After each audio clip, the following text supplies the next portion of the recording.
Alright, they're doing it once again. Crazy stupid Russian mid-wave attacks, convoy attacks in across the Brapila direction, and Ukraine meets and greets Russians with those drone drops, obviously, and also with FPV drone strikes. Crazy! I continue to tell that who is in charge of those Russian attacks in this direction is a very profitable commander not for Russia, no, for Ukraine. We're gonna return back to that video, my friends. Just want to show you the situation on the ground using military map. So recently Russians moved towards Vladimirivka, yeah, I told about it on my channel. If you really follow me, because this is kind of the nightmare series for Russians especially, so they try to advance towards Vladimirivka from south and from southeast. Here the bridge is kaputted, so they stuck in Vladimirivka under the Ukrainian drone strikes, and finally they were annihilated. Yeah, I guess I spelled this word correctly. So they decided, okay, the bridge is kaputted. We see it right now because we lost our forces here. So let's go to Shakhova using field roads. Yeah, it's kind of difficult terrain for them, but they decided to make the step towards this village because it's kind of important for Ukraine. Actually, who controls Shakhova also controls the way to Nova Shakhova, and maybe Russians want to resupply their units over here, which were trapped on the west from Shakhova. And I would say that Russians continue to use just absolutely enormous forces for attacks in Vladimirivka and Shakhova. Numerous of the vehicles, all of them were converted to the Hunger type of the machines. In fact, it's quite hard to dismantle them because of the drone protection, so Ukrainian army absolutely is using lots of the drones, including, as you saw, drone drops and FPV drones. Nevertheless, all of the vehicles on the way to Shakhova were kaputted by Ukrainian drones, and just some of the infantry which was capable to land from those vehicles and save their lives could hide in Shakhova. Yes, indeed. That's why, after all, for now, I would put both Vladimirivka and Shakhova to the gray area, because the presence of the Russian army was confirmed. For how long is this presence? And maybe Russian forces are no longer there, but before we have the video proofs that it is like that, I would say that those two villages are in a gray zone. But it doesn't mean that this attack was successful. As I told you, it was a disastrous stuff for Russia with all of those vehicle losses and infantry losses. Russians are still unable to move their main forces to both of those villages and to place them over there to create bridgeheads. No, they're constantly under strikes and they have tremendous, absolutely crazy losses. So let's go back to this video. I'm gonna share it fully on my Telegram channel. The link for it is in the video description just below. Here I'm just gonna show you some of the screenshot. That's because of the restrictions on this platform, okay? I hope you understand, guys, because I don't want my videos to get some sort of the restricted. Let me drop the image here. You can see those two Russian vehicles. Ukraine used Baba Yaga drones, heavy drones, to drop those shells on Russian vehicles. As usual, the leading vehicle is the Russian tank, Hunger type, with some of the demining equipment. And behind, again, Hunger vehicles, those are the Russian BMPs. As usual, the target number one is the Russian tank. Disabling it will stop the Russian convoy or slow down it for the further drone strikes. Well, as far as I'm aware about the situation inside the Russian army, Russians understand that it's a one-way ticket for those vehicles. Their idea is just to somehow propel and take positions further away. In the best case scenario, engage in a battle landing from those vehicles against the Ukrainian army on Ukrainian positions. That's why they make those kind of the Hunger type of the vehicles, for them to survive under the drone strikes for extensive period of time and continue to propel forward, because here Ukraine may waste lots of the drones to finally stop, disable, kaput Russian vehicles, yeah? Well, also I noticed that at least the tank in the front, it has advanced electronic warfare system, some sort of the drone jammers, but as you saw, Ukrainian Baba Yaga drone seems to immune to those Russian interferences placed by the Russian tank. But I'm sure there is also the anti-drone warfare in the rest of the Russian vehicles, just not that advanced as they placed on the first one. As you might see, Russians definitely choose the field roads for advancement. They just chose the nice day, kind of the dry one, because there are lots of the rain now in this time of the year. So I would say it's the season for the Russian Caterpillar type of the vehicles. Yes, they still might use some of the usual wheel type vehicles, but just occasionally. And the light enduro motorcycles also could be used during the winter time, as well as all-terrain vehicles. But for the big ones like BTRs, maybe Russia will hesitate to use those during the winter campaign, at least massively. So there were some drops on this tank. They were partially successful, but tank continued the movement. The FPV drones, after all, are more precise. Here you can see the track of the tank, the tank base, 100%. Russia lost a couple of the vehicles on the way, but the convoy continued its movement, and later on they entered the road towards Shakhove. As you might see, all of the buildings were just ruined. That's the standard Russian peace. That's what they bring, calling it a liberation. In this convoy, the first Russian tank was disabled. It started to deviate from trajectory because one track was hit, and later on it was kaputted. And immediately you see it is blocking the way for those two of the vehicles, and there is the terrain drop from both sides of the road. So now it's not that easy to bypass the tank for those Russian guys. For sure it is at least slowing down the Russian offensive, so our drone operators, they have more time to precisely hit those targets. So kaputting the first vehicle is very, very important. And it seems like the local Russian commander told their soldiers to land from those vehicles and take nearby buildings because they cannot propel forward. Because there was some sort of the resistance, so they went to those holes. So those are the basements of the destroyed buildings. Also, as usual in Ukrainian households of that kind of the type, there are special basements. We call them pogreb. I know the German word Keller, and in English, hard to say. I don't remember that word right now. So the place for the storage of the goods, food, something like that. Now I'm sure that those holes are exactly what I'm speaking about. Maybe that, maybe this.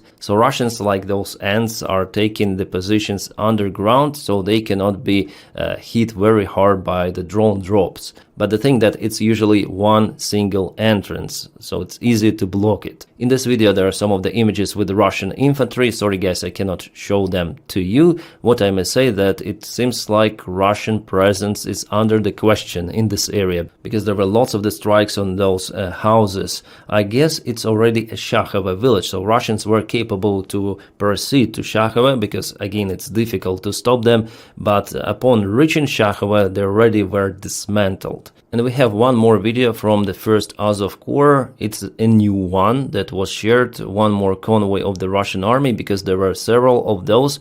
So this vehicle was probably hit by a mine.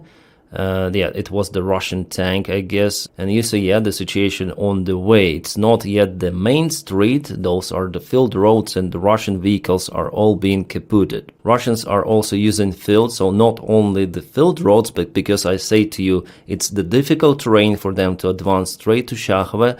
They still try to do it across the fields, and partially successfully. Why partially? Because physically, actually, it was possible for them to go across those fields, but finally Ukraine managed to reach them with drones. The main problem for Russia are the drone strikes of Ukrainian army as we know it. And many more videos. As you see, it's not the fiber optic control drones, because we see those distortions, maybe distortions even caused by Russian electronic warfare, but still Ukrainian drones are pretty much controllable and they reach their targets. Well, this particular case for Russians was kind of terrible, because there were no any tree lines nearby. The vehicle was kaputted. They were forced to land from it just into the fields. And later on, if you watch this video on my Telegram channel, you would see that Russian infantry had absolutely no chance. What I also say that there are some of the anti-tank defense lines with those dragon teeth. And the Russian infantry was found perished very close to those teeth. So according to analytics, and I may also confirm it, Russians moved towards Shakhove directly,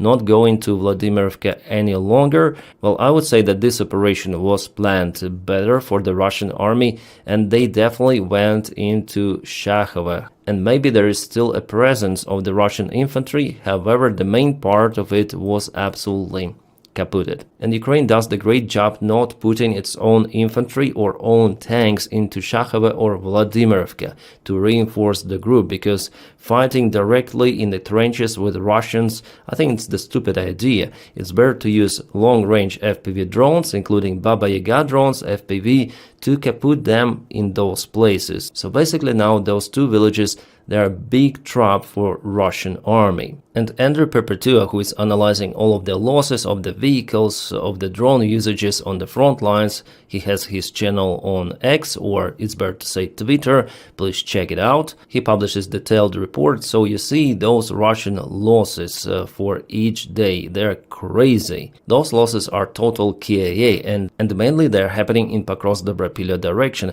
because of those crazy Russian midwave attacks. So October 9th, 267.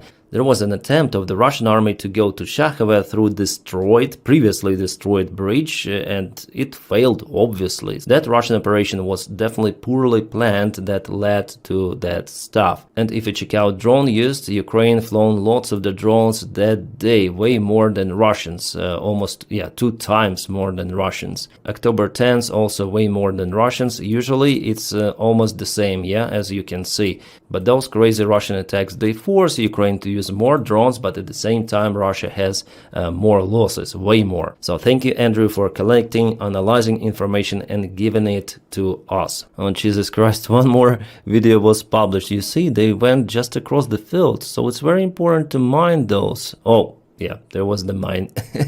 Yeah, I haven't seen this video before. It's expedited. This is the vehicle, and yeah, there was the drone strike. It was from the previous video. And look at this electronic warfare. Look at this advanced system. Yeah, look at this. It's huge. 1, 2, 3 antennas. Yeah, it seems like, and 3 on the top. Well, is there something inside, or those are just decoys for the Russian soldiers to tell them, go, you have electronic warfare, no worries about drones, but it doesn't really help, as we see, even against the radio signal controlled drones. Simply doesn't help. Yeah, you see one more image of this electronic warfare.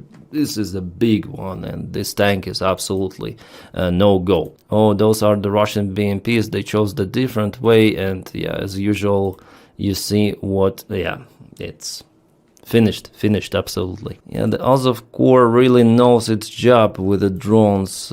They have fantastic assault forces, infantry forces, and they also have fantastic drone operators and equipment. It was a right decision from Syrskyi finally to deploy those emergency brigades and regiments and corps to Pokrovsk-Dobrapilya direction. And at the same time, it's crazy decision from the Russian military command to continue those strikes in the same direction again and again. It's the definition of insanity. Well, as usual, Russian military command do not care about the Russian losses. They just send infantry together with iron mixed, and it creates absolute chaos on the front lines. Because even if they land their forces somewhere in a small village, bigger village, how could potentially they supply those soldiers for extensive period of time? How long those infantrymen could spend in those basements of the ruined homes before being supplied by Russians? Few days, few weeks, few months? I still do not understand how Russians agree to exchange their lives for several million of the Russian rubles. It looks like many of those volunteers in Russia who sign contracts with the Russian army, they are not aware of the current situation on the front lines, that it's one-way ticket 100%. They have very, very low chance to stay alive. The current group of the Russian army in Ukraine is roughly 700,000 soldiers. The losses of the Russian army are being even confirmed by the Russian military bloggers is 1 million. Even more. Totally flatlined is something between 250,000 and 300,000. Those numbers are crazy. So if we speak about the current Russian group, all of it will be perished in the coming couple of years. And unfortunately, guys, I'm sure that this war will continue. Because Putin is not willing to negotiate, and we see it from the Russian rhetorics. Putin is sure that in this long attrition war he could be victorious. But seeing the Russian success on the front lines in one of the most important directions, I wouldn't say so. Plus Russian terror actions in Ukraine with all of those drone and missile strikes on multiple of the facilities. Just recently they hit some of the infrastructure in Kharkiv, targeting even a hospital. Well, those attacks are basically for nothing really. Well, many Ukrainians, they don't really like the current Ukrainian government, but Russia actually forces Ukrainians to group around the government, because government mobilizes resources to fight against Russians. So aggressor is Russia. And it's not the time for internal confrontation. Instead, Russia wants to cause it, but what they do is quite opposite. So I think that the Russian actions on the front lines and in general, they're kind of strange. They're not even profitable for Russia itself to get some sort of the results. Well, let's go again to the front lines, because Pokrovsk-Dobrapilye is not the only one where we have some of the changes. Malish-Baki, it was confirmed that Ukraine performed a successful counteroffensive operation with a small group of the forces. So Malish-Baki is now in a gray zone. There was the confirmation of Ukrainian presence, and in my previous video I already showed you a photo of our guys standing there with Ukrainian flag. Well, for the long time, very long time, it's the first counterattack in the southern direction of Ukraine. Well, before Ukraine managed to push Russians from Plavny and Kamensk, but Russia put more reinforcements and finally they occupied both of those villages. They tried to go to Stepnohirsk, but for now without visual success. Now let's go to Liman direction, and the situation there is not that good for Ukrainian army, because Russia cut the main supply bridges somehow. Why somehow? Because from the strategic perspective it was a very stupid thing to do, because now Russia only may count to occupy Liman and those villages, but not to advance to Sloviansk. It's impossible without this bridge being restored. Or Russians may put some of the pontoon bridge, but who will let Russians to do it? Yeah, because Ukraine has drones, artillery systems, and after all this river is very close to Sloviansk, so this operation, I mean major assault, is impossible any longer for Russians. Well, maybe they counted that okay, Ukraine would put those bridges anyways if we take Liman, so they decided to do it before to cut Ukrainian supplies to this region, and if Russians propel further to this bridge,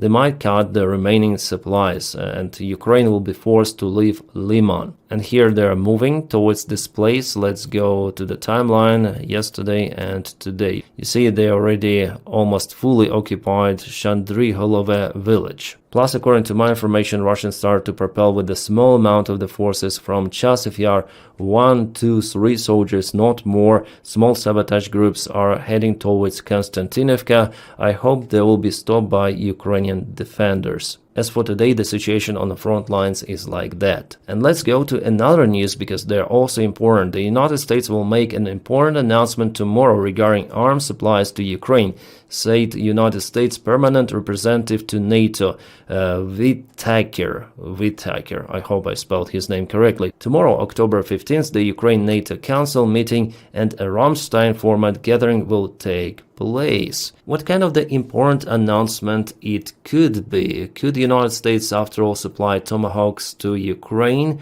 Wow. Well, in this case, it could be something really interesting. And you probably heard from the general news that XMAV was presented on this exhibition in the United States of America. This vehicle is the ground launcher for Tomahawks. You can see it looks similar to HIMARS or something, yeah? Or maybe the launcher for Patriot, because after all, it's huge. This vehicle is proclaimed to be autonomous, which means that probably it doesn't need the separate ground power unit to operate or some sort of the command center, radar. Maybe all of the programming and control could be done remotely, and judging on the range of those missiles, Ukraine may operate those systems even from Western Ukraine, somewhere from Lviv or Ivano-Frankivsk Oblast, and still capable to reach very important Russian military facilities. But the thing is that this system was just presented and not yet in a serial production. However, with some of the investments, it could go to that production, and I know where it could be tested. Well, before, during the era of the Cold War, there were already those kind of the launchers for Tomahawk, but there was the special treaty taken to dismantle those ground launchers for both Russia, Soviet Union,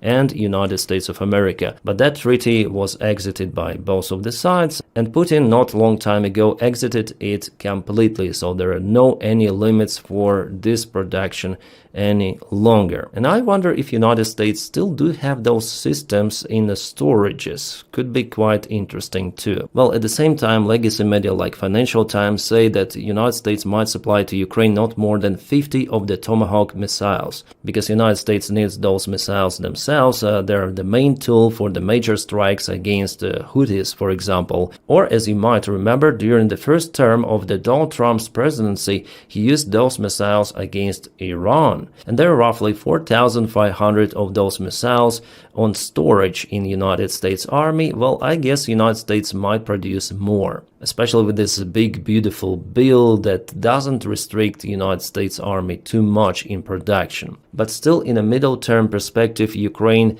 may not obtain lots of those missiles. 50 maximum, as Financial Times says. I agree with that 100%, plus maybe a couple of the launchers in the best case scenario. To launch at least 8 missiles per single time. Well, because everyone is speaking about Tomahawks, I would say that the chances for Ukraine to obtain those are higher than before. Previously, Donald Trump mentioned that he will speak with Russia about Tomahawk missiles delivery, which is kind of nonsense as for me. So that Trump's rhetoric brings more uncertainty because we already knew about his previous ultimatums on Russia, about the sanctions and other stuff, and then he said 2 weeks, 50 days, 10 days, 2 weeks once again. And because of that previous history, I would say that the chances are still low for Ukraine to obtain Tomahawks, but now they're higher than they were 1 week ago. And who knows, maybe Donald Trump after all may surprise everyone, including Russians, because I see rhetorics from the Russian puppets from their TV shows, and even Lukashenko, Belarus dictator, who stated that it's going to be the start of the Third World War if United States delivers to Ukraine those missiles. The similar bluffing comes from Dmitry Medvedev as usual, but Putin himself already stated that Russia in this case would just reinforce its air defense, and Tomahawks, they are not really a problem for the Russian army. Russia will find a solution, so Putin himself is not escalating that much, but his clowns, they do escalate. It means that some of the talks are ongoing between the United States and Ukraine for our European partners to purchase those Tomahawks for Ukraine. We'll see, it's gonna be really interesting if it works out. It's no longer a red line for Russia, judging on Putin's personal rhetorics. And of course, just with Tomahawks, Ukraine will not win the war, but they will add something, yeah? More tools for Ukraine, more military, more weapons, like with those F-16s, which are now very effective against the Shahed drones that continue to demolish Ukrainian supplies, or Russian cruise missiles, so acting behind the front lines is also important to maintain Ukraine combat capabilities. And as I mentioned you before, Tomahawks are way more effective even compared to Flamingo. Flamingo is brand new missile, it's very big, it has a good radar visibility, so it's pretty much a good target for the Russian air defense. We already saw 2 times the debris of that missile that was shot down by the Russian air defense. But Tomahawks are less visible, 8 times actually, according to experts, they're less visible for the Russian radars. They're nimble, they may fly for a longer range, and they're time-proofed and tested. So it's absolutely better variant for Ukraine to use. Oh my god, Mark Rutte turned into a complete clown. Let's listen to what he stated on this conference. It is bad what he said. Let's listen. That airspace is not the same as ground. There's a big difference militarily, but also politically. Please take that into account. And the only thing I'm encouraging all of us is to take comfort in the fact that as NATO, we are 25 times bigger than the Russian economy.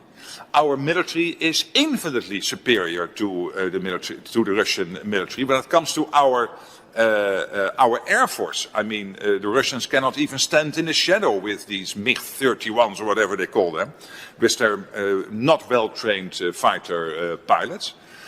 What? And this guy is like, what is he talking about? So what Mark Rutte tries to say here, that air is not ground, so those violations of the airspace, they're kind of nothing. Yeah, those MiGs, they're, who cares how they call those MiGs 31, we have F-35. And Russian pilots, they're not trained, they fly with balalaika and vodka, hey. But it's very bad rhetorics actually, especially heard from Secretary of NATO. Come on. What he does here is he sugarcoating the situation. He underestimates the threat and enemy, Russia. And that MiG-31 is the fastest freaking airplane flying in the world right now, which is still flying, yeah, in service. Fastest freaking airplane. Mach 281, as far as I remember, 3,000 kilometers an hour as average, depends on conditions, yeah. That's why it is a base for the launching of the hypersonic Kinjal missiles, which are almost impossible to intercept. And does NATO has that stuff? I mean, hypersonic weaponry? Where is it? Where? And untrained pilots? Come on, the Russians who fly 100 missions per day in Ukraine using their aviation, strategic bombers, fighter jets, are they really untrained? No, they have the freaking military experience. The thing that, if we speak about the NATO army, is only out there in the United States of America, but European countries, they're mostly out of that experience. And oh, we have such a big economy, 20 with something times more than Russia. But you see, it's not about economy, it's about sacrifice. Russians are pretty much okay. It is acceptable for their society to meat-grind 1 million soldiers on the front lines, KIA totally flatlined and wounded. Check out the Russian losses and ask average European, Western developed country with a huge economy, are they ready to sacrifice 1 million people to fight against Russia? And what is the number of the volunteers who would like to defend their countries? Well, if we take, for example, Germany, the locomotive of the European economy, new technologies elsewhere, well, according to the recent polls which were done in August, nearly 60% of Germans say that they are not prepared to defend their homeland if Germany were attacked militarily. And only 16, I will zoom in for you, yeah? Only 16% of Germans would definitely be willing to defend their country. And they're saying about it now, then there is no attack of the Russian army, but then they'll see what the war really is. This number could drop even lower. And go visit any major capital city of the big economies of Europe, Paris, Berlin, and look at the people around. Majority came for the economy reasons to those big economy countries. They're not out there to defend those countries, they're there to earn money and to live normal lives. Do you really think that they'll defend something? No, so it's delusional information that Mark Rutte says. Actually, the threat for Europe is biggest ever. Rutte, do not underestimate your enemy. It's the big economy. After all, Russia has nuclear power. Russia may mobilize 5 million soldiers at once. It's okay for Russia. People accept it in Russia. Russia is one of those unique countries where the value of the human life is close to zero, the same as in North Korea, maybe partially in China, yeah? And just imagine this army going to Baltic countries, going further and further, and who will defend Europe in this case? That's why supporting Ukraine is important, because Ukraine shows that it can defend itself still after so many years of war. At the beginning of the war, there were more than 16% volunteers who would like to defend the country, way more. That's why it was not possible for Putin to achieve this blitzkrieg plan that he started in 2022, and now it's a long, exhausting war. But Putin potentially might try this blitzkrieg once again. He wants to show some sort of the victory, so he could do it in Baltics, for example. And he has the resource for it. Do not underestimate Russia, especially right now with this huge support from those dictators. China and North Korea supplies tons of the munition to Russia, millions of the shells, and compare North Korean economy and the European economy. So who supplied more shells? Actually, North Korea supplied way more shells to Russia than all of the combined NATO countries to Ukraine. The reality is like that. Yeah, I'm just sick and tired of those politicians who seems to be not understanding, or they brainwash people that everything is okay. No, it is not okay. Oh, and what is this? It seems like a couple of days ago, Russian authorities authorized the deployment of the reservists abroad without formal troop call-up. Russia has approved legislation that allows the deployment of military reservists for combat operations outside the country, removing a key legislatable obstacle that restricted their use in foreign conflicts. So who are the Russian reservists? Those are the Russian soldiers who passed the conscription service, basically most of the Russian men. Here we are speaking about, as I said to you before, 5 freaking million soldiers, potentially. And imagine at least 1 million of the Russian soldiers being deployed somewhere to Baltics, yeah? Even if you arm them with 19th century weapons, they will be unstoppable, this huge armada. Does NATO have the tool for it? No, in this case they'll have to say goodbye to Baltics, unfortunately. And I'm not saying that, oh, Russia is big, oh my god, it's winning, oh no, we're gonna lose. No. We just need to understand the real threat for NATO, and it seems like some of the officials in NATO, they do not understand it. Actually, I heard the similar rhetorics already. It was coming from Ukrainian officials, even from President Zelensky, and no worries, there will be no big war or something, but it happened, yeah? No worries, Russia doesn't have the attack forces, there are not enough forces to occupy Ukraine, blah, blah, blah, blah, blah, blah. Yeah, I remember those talks. So they're repeating now, and they're coming now from the main NATO official, which is kind of concerning. So I would suggest you guys to be at least personally ready for any kind of the even bad scenario. Yeah, for Americans it's like plus minus. As Trump says, there is a big beautiful Atlantic Ocean between Europe and USA, so you are physically safe, but at the same time United States may lose its influence in Europe. And for Europeans, especially those who live in Baltics, well, you have to be prepared.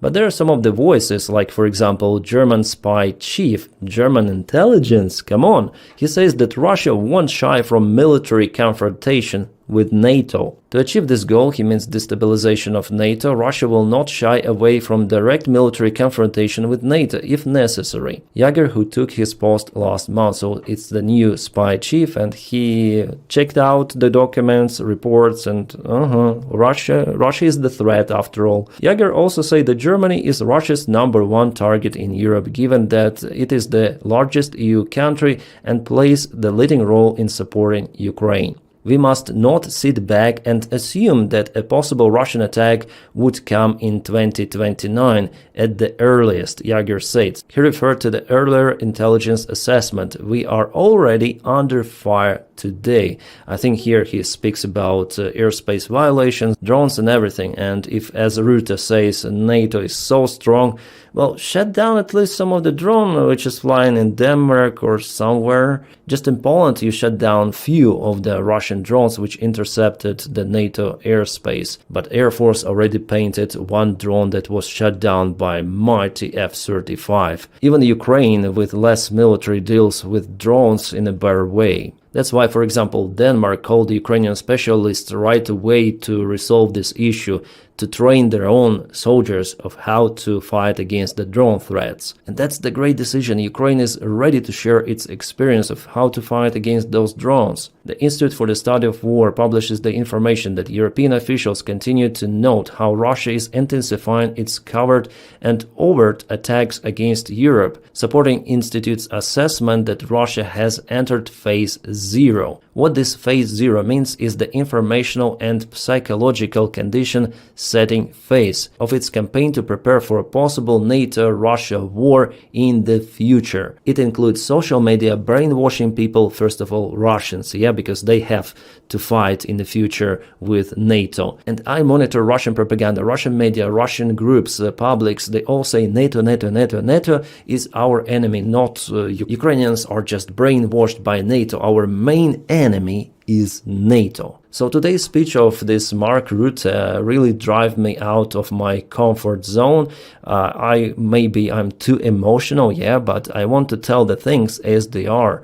That Russia potentially is capable, it has a resource, it has it for the big war against NATO. And at least in initial and middle term phase, Russia could be even successful. The NATO army is wonderful, it has bright modern technologies, but without Americans, it is not that fancy any longer. And do you really think that Donald Trump could deploy his forces to protect, for example, Baltic countries?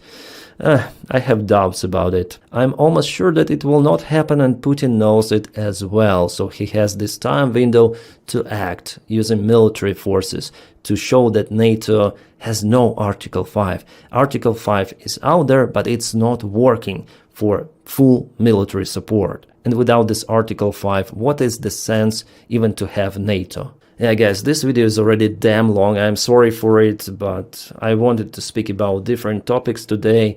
Thank you for watching me, and please support me if you can. I have my Patreon page. It is in the video description just below, or you may join my membership on this YouTube channel because you make this content possible. Obviously, if you can and willing, I'm not insisting. After all, my content here, it is publicly available. It is for free. But anyways, thank you for your kind support. My friends, I wish you all a peaceful sky wherever you are, and have a great time.